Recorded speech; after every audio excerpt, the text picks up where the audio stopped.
Shakespeare's sonnets, a mourning sequence for his dead son Hamnet.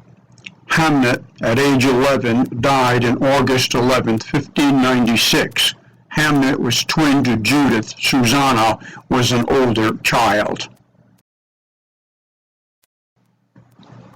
Now then, Michael Woods in his DVD, In Search of Shakespeare, asserts that some of the sonnets refer to Hamnet.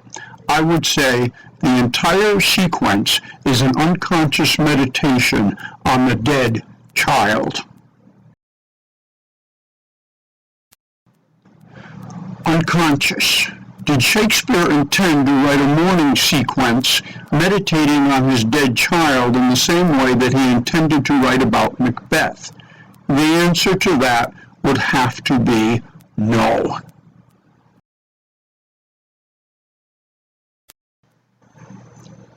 Shakespeare most likely intended to write a conventional sonnet sequence about love or a love affair, but the idea of his dead child took over his mind and the direction of the entire sonnet sequence.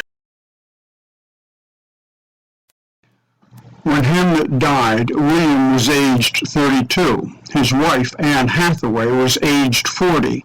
Note how Sonnet 2 begins. When 40 winters shall besiege thy brow, which seems to reference Anne Hathaway. Notice lines 10 through 12. If thou could answer, this fair child of mine shall sum my count and make my old excuse, proving his beauty by succession thine. Who does his beauty reference? So immediately, Shakespeare sets the theme for his sonnet sequence. And theme comes from the Greek, meaning what is set down.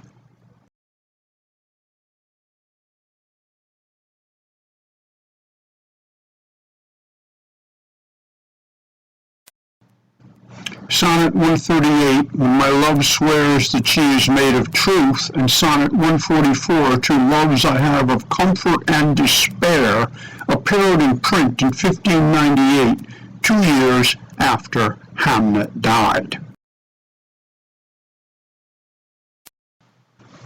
Sonnet 126 addresses, O thou my lovely boy, in paired rhyme couplets. Couplets as synecdoche for the living Judith and the dead Hamlet twin.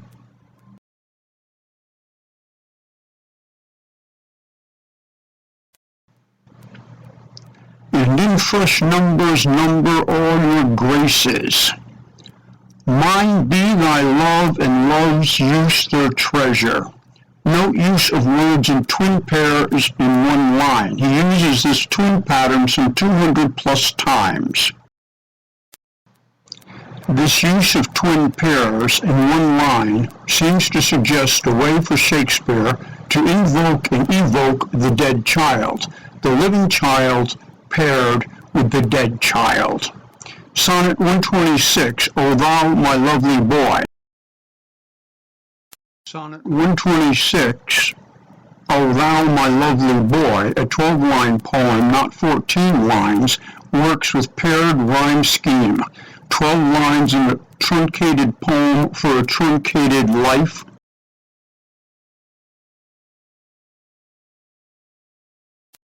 So then I am not lame, poor, nor despised, whilst that the shadow doth such substance give, that I in thy abundance am sufficed, and by a part of all thy glory live.